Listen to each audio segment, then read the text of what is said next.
All right, guys. Chaos Overdrive, man. Over the week, I got to look at some pretty good anime, some nice shows that we've all probably been watching as well, right? But I have to talk about some of this stuff, right? So let's talk about Castlevania. I also got to go to Edwards to see the season 6 premiere of episode 1. And then everybody's like hot topic discussion right now, right? Goblin Slayer. Is it good or not? Most people would say yes, but we'll get to that, right? So with Castlevania, I'm gonna start with Castlevania because it was by far it's by far my happiest note throughout this whole video. The rest of this video is gonna be a lot of chaos and on some other stuff, right? But Castlevania is definitely like where it's at. I'm gonna go over some cons first before I state how glorious it was. But let's look at some things that we can't overlook, right? So one, the generals were kind of weak. You didn't really see a lot of their action, and the only two that you really got to see action from was Goldbrand and Carmilla, right? And Carmilla was a whole bunch of like sulking in the shadows kind of like plot. We all know that, right? But Goldbrand, he wanted to have a plan and enact it, and he was kind of like the bravado, right? But then like he crumbled. I mean, he did crumble against Dracula, but he kind of crumbled in more ways than one too, right? But all of them were kind of like throwaway characters. Even think about just the matchup between Goldbrand and Isaac. Like, Isaac kind of handled that fairly well, right? And then just aired him out. Nah, we don't need this, right? Get out of here. But that whole arc with the generals dying and getting the Dracula and everything, it felt kind of rushed. I feel like they could have taken just a little bit more time to flesh that out, but overall, it was kind of rushed. The pacing was off with it. Yeah. And lastly, how weak Hector was. Hector was kind of weak for like no reason. Both mentally, like him getting tricked by Carmilla when he's supposed to be so loyal to Dracula, and physically also when Carmilla decided to stomp him out like a dog. So I needed him to be a little bit more sturdy, maybe like Isaac once again. Isaac was able to handle a vampire on his own. Like if Carmilla had tried to do that to Isaac, we wouldn't see a character anymore because she would have died. So I would have liked to have seen that out of Hector and then form their own ideals or something like that, other than Hector just being dragged off by Carmilla to do whatever she pleases with him. Like that's okay. All right. The pros. The action was amazing. It doesn't matter what monster they were facing. It put up a fight. It showed some struggle. And, unless Alucard was there, and then numbers mattered, right? Like in the last general war, like fight or whatever. Like they did that, and Alucard was everywhere. But like they didn't need him before that, and every other fight was really enthralling. It was awesome to see Trevor take down this monster. It was awesome seeing the Seeker girl, like do her thing, right? But all in all, it was enthralling. It was enjoyable to watch, right? The character growth and development was really good throughout the entire story. It kept me guessing. I didn't see the only character that really stayed true to how he was introduced was Hector. He started off as kind of like a weak character with a strong power, and now we're exiting this season with him still being the same thing. So there's no real arc for him. But everybody else, you can see Seeker Girl get stronger with their powers and their conviction and really just making up her mind what she wants to do. And then you can really see Trevor's character arc as well, where he goes from being a drunkard to like the last remaining Belmont, right? So that's cool. And then you can see Alucard Mako for being like a petty teenager as a secret girl, like explained that he was, to actually being a man and understanding like what his role was and how he was supposed to be fleshed out as a character. I thought that was like so good. Like the writers for this did so good on so many levels. That's why I probably have way more pros than cons for this. But you know, I had to get the cons out of the way. The wrap up of Dracula was very satisfying because like if they had somehow merrily banded together and taken out Dracula, I would have been upset, and a lot of other people would have been upset as well, right? But it's the fact that, you know, he still had a human side to him through his wife, and like really saw that he could not kill his boy, and that his boy was actually telling the truth. And so he let him go ahead and end it. No one else could have ended Dracula. Like, no one else. I'm pretty sure, even all three of them, if that wasn't a private fight, then, like, it wouldn't have been a fight at all. Because you saw when he just unleashed that whole magma ball. And even when it was repelled back to him, it wasn't enough to stop him. But it put all of their effort into trying to stop the ball. So, I mean, he gave up because he wanted to give up. And they made it not cheesy. It really played out. It was good. And then, you know, when they start to wrap up, like, oh, this is going to be Alucard's home, and he's going to guard the facilities, that depowered the team. So moving forward with Trevor and the Secret Girl, they'll be able to have an actual struggle and fight and see them even develop more. So I look forward to that. That's going to be cool. And then I'm pretty sure there's going to be a big baddie at the end somewhere. And then, like, you know, Alucard will come out of the shadows and save them one last time or something like that. And then back to the castle he goes. I'm pretty sure that's how it's going to go, right? But I think that whole Dracula arc and leaving Alucard behind kind of thing for the new adventure is going to be a good thing moving forward. The direction on where they're going with, you know, Isaac starting his own army and going by his own beliefs, and Carmilla trying to run the country and, you know, everything with her own power, and, you know, a little bit of bitch ass Hector, you know. And then with them wanting to come, you know, with Trevor and Secret Girl to do their thing, it's going to be a really nice arc to watch. You know, even with the Castlevania games, most of them started off with you defeating Dracula, and then there being more to the story after that. So if that's where the show is going, I definitely appreciate what they're doing. I love it, right? And the last question I have for Castlevania, really as a pro, and where they haven't shown me, is who's gonna die? Who's gonna die? Are we gonna get new cast members to accompany Trevor and the girl, or are they going to just leave it up to a coin toss? Is Trevor really going to be the last Belmont, or are they gonna get to the end, Trevor sacrifices himself only to find out that, like, Secret Girl has Trevor's baby, and then that's like the last Belmont, and something like that, you know? I don't know, but I'm really cool with that, and I can't wait to see what's gonna go on with that. Now, RWBY, right? Give me 1 second. RWBY Volume 6 came out, Episode 1, and everybody had been waiting on this, myself included. In fact, I wasn't even a RWBY fan at first, and then a friend got me involved in RWBY, and then I was like, alright, cool, I gotta check this out. And I heard that the Volume 6 Episode 1 was going to be in theater, so I'm like, alright, cool, we get to go be amongst fellow RWBY people, we get to go together and have a blast, and yada yada yada. Let's go with the cons first. First off, the tickets were expensive. More than, like, I felt like a regular movie was. But nonetheless, I'm frugal like that. That's just me, right? But with that, there was no opening.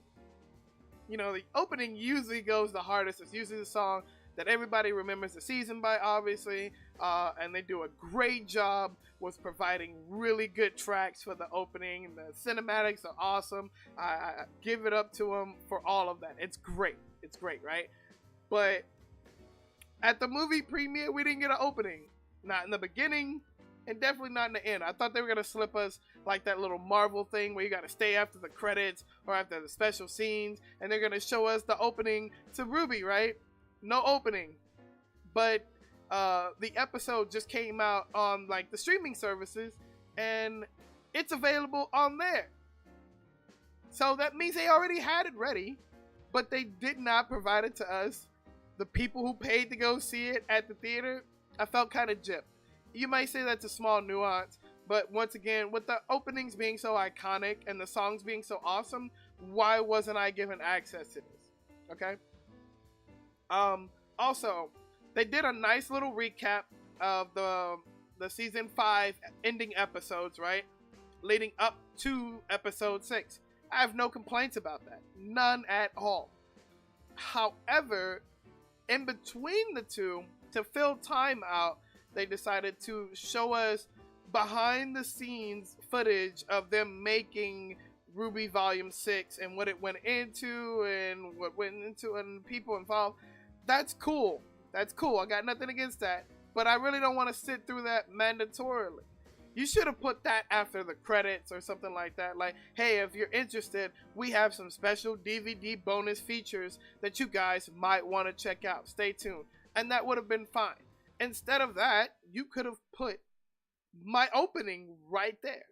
It didn't need to be hidden when I get home. I didn't come out for that. I want the entire experience, and that includes my opening. And it wasn't there. So, meh, right? Now on to the episode itself, right? Nothing really happened in this episode, right? We got a grim fight that we knew that the entire band of them were gonna win. Come on now, you got Crow, you got the boy inhabiting Oz's consciousness, and you got Team RWBY, and yeah, you got too many people on this train to let these Grimm take down what they're going, or where they're going, or what they're doing, right? So we knew they were gonna win this. This is an inconsequential battle, right? And then we get Adam's backstory, or a little bit of it, right? More on that in a second. And then we got info on the relic that they are carrying that we got from season 5, and more on that. So besides that, nothing else really happened. And these were subtle details. They weren't even given to you to where you should notice them right off the bat, except for the Adam backstory, which was okay, but didn't tell us a whole bunch either way. And on top of that, like, I thought maybe they were gonna show us his face finally, right? No, we get no face reveal either. Maybe they're saving that for like the last fight between Adam and Blake. I don't know. They find themselves sequestered off somewhere, and Blake finally finishes this guy off, and she's like, Master Rank. You know, I don't know. She elevates herself. But nonetheless, maybe that's what they're saving it for. But right now, they really heavily teased in that we were going to see his face eventually, and we didn't get that. So hopefully that comes later, but we'll see where we're going with that. Now, the whole thing did have some pros, right? It still has some pros as well. We got some okay action, seeing the girls do their thing, right? Getting us pumped up for what the season could behold, right? We also saw that the Grimm are getting stronger. They're not, the same little baby level Grimm that they started off fighting accidentally, right? We got combo attacks, we got stuff like that in order to take down not only the Horde, but the Master Controller of all the Grimms for that little battle, right? But we also got some new forms of Grimm as well, too. So it's nice to see that they're starting to mix and match and get creative with the creation of Grimm and showing how they are progressing, just like our titular team is progressing, right? And when the action was there, it was dope. It was dope. Choreography is spot on. The team doesn't miss a beat when creating good fight scenes and what we want and how our action is supposed to be dictated, right? And then on top of that, we got a subtle little thing from them. They explained it, but they didn't go into detail about the relic as a beacon for Grimm and, all the monsters. So with that being said, I expect this season for them to always just be fighting or having to defend themselves, kind of like a constant danger kind of thing. So evil is going to be drawn to them, so they're gonna have to actually do something every episode, which is pretty cool. And I expect there to be some lore episodes and everything like that. They can't constantly be fighting. You don't do story building by constantly fighting. So that's going to be nice to see when it happens, but I do expect a lot of action out of this season. So, Rooster Teeth, I'm looking at you. I'm ready. I'm ready. I'm ready. Alright. So, speaking of ready, I hope you guys are ready for this. Yeah. Goblin Slayer. Now, I want to first off give a disclosure that I have not read the manga. I have not read the manga. I haven't done it. But as watching the anime as I have some problems with this anime. I do. It could be a lot better than what they're feeding us. And at this point, I'm pretty old, guys. I'm 30. I know it's not like grandpa age or anything, but I'm still pretty old. And I've been watching anime for a very, very long time. And so after a while, you start to establish these patterns, and anime creators realize that there are patterns as well too, right? So they try and deviate from that or give you a little bit something more, a little bit something different and stuff like that, right? But this feels so flat that flat earthers even have to like consider this to be a real thing right now. It's pretty bad. So with that being said, first off at the bat, I feel like it's a glorified, bloody fantasy fan service. And like, if that's what you're going for, go and watch something like Queen's Blade or Devilman Crybaby or Elfen Light or Akame Got Killed. The list goes on and on and on and on, right? And at least they go in different directions that you don't understand until you get there, or they reveal the plot, or X, Y, and Z. Whatever. It's a lot more thought out than what this is. I feel like this is so forced that there are other animes that just do it way better. So go and watch those, right? But not only that, the main character's boring. I just got through watching episode 4, and it was so boring. Like, they gave us a backstory, and it's a plain old revenge story that, like, has an infinite plot hole because, you know, goblins replenish very fast, and there's a whole bunch of them because no one wants to hunt them because they're beneath their time and all this other stuff, right? So you got half the population who is beneath their time, and then the up-and-comings who are getting slaughtered by them because they think they can take on these easy targets, right? So there's no one filling the gap there except for Goblin Slayer and his mysterious band that just got together to do this, right? It's bad. It's bad. So, speaking of the mysterious band, right? We have side characters that they're the only link to viewers. Because you know what Goblin Slayer is here to do. Slay some goblins. That's it. Like, Mage Girl has a better backstory than him right now.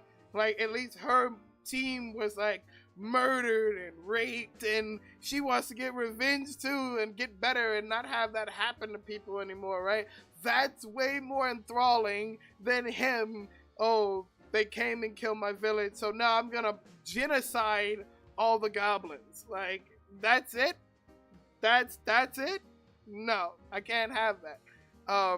But yeah, they're the tie, because we're gonna care about the elf that just came out and, you know, what's her story, or the dwarf and what's his story and stuff. They're gonna flesh all that out before killing them off, because you're not gonna kill Goblin Slayer off. You're gonna kill them off because he's the main character, right? Like, he's not gonna die, so we have to feel that heartache when they die because they're gonna draw us closer to them. I don't know. And these generic side characters on top of that. We got a dwarf elf combo that feud and banter like between each other all the time. We've had that in so many other things. Like, why is that special? You really threw together some copy paste bullshit to us, and it's not cool.